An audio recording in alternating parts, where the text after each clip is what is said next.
kw'iburyo kw'ivyagiye kuri ya ntebe ngo ni igitabo canditswe imbere n'inyuma mbona umumarayika asemerera n'ijwi rirenga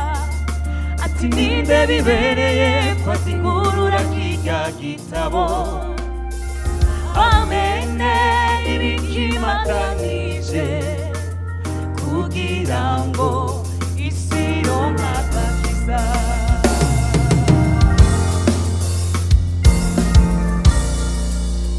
mu kuboko kw'iburyo kw'ivyagiye kuri ya ntebe ngo ni igitabo canditswe imbere n'inyuma ukuboko kw'iburyo kw'ivyagiye kuri ya ntebe ngo ni igitabo canditswe imbere n'inyuma mbona umumarayika asemerera n'ijwi rirenga ati ninde bibereye ko azingurura kirya gitabo amene ibikimatanije kugira ngo isi ronka mbona umumarayika asemerera n'ijwi rirenga muri iyo nama ati ninde bibereye ko azingurura kirya gitabo amene ibikimatanije kugira ngo isi ronka agakiza ntihagire uwo mw'ijuru canke uwo kw'isi ntihagire uwo mw'ijuru canke uw'ikuzimu ashobora kuzingurura ico gitabo canke kukiraba ashobora kuzingurura ico gitabo canke kukiraba ntihagire uwo mw'ijuru canke uwo kw'isi ntihagire uwo mw'ijuru canke uw'ikuzimu ashobora kuzingurura ico gitabo canke kukiraba ashobora kuzingurura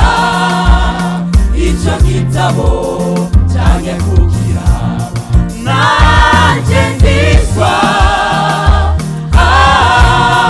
nuko hatabonetse n'umwe yozingurura ico gitabo canke kukiraba nanje ndiswa nuko hatabonetse n'umwe yozingurura ico gitabo canke kukiraba umwe mu bakuru arambarira ati nacurira intambwe yo mu muryango wa Yuda yaranesheje humura umwe mu bakuru arambarira ati nacurira intambwe yo mu muryango wa Yuda yaranesheje humura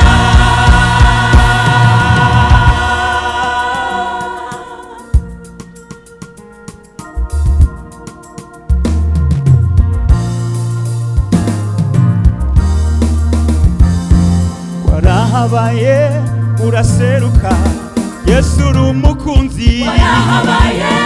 uraseruka mwami we Yesu uri umukunzi witanze ku musaraba i Gologota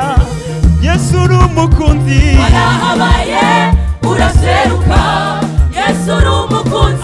amaraso yawe yangize umwana w'Imana mwami jewe nzogukunda mwami w'abami Yesu urumukunzi waminduriye isi nungira umwana w'Imana Yesu ndogukunda uraseruka Yesu urumukunzi abamarayika bararavye hirya wewe uri nega uraseruka Yesu urumukunzi ibinyabugingo byaratinye wewe uri nega uraseruka Yesu urumukunzi abaririmbyi tuzokuririmbira Yesu urumukunzi uraseruka mwami we Yesu urumukunzi tuzamurire Yesu icoro shengero ry'Imana yatubereye umukunzi mwiza mwami w'abami Yesu we mwami we abamarayika bararavye hirya twahakuwe na Yesu uraseruka Yesu tuzo gusenga turakwemera mwami Yesu urumukunzi haleluya Yesu n'umukunzi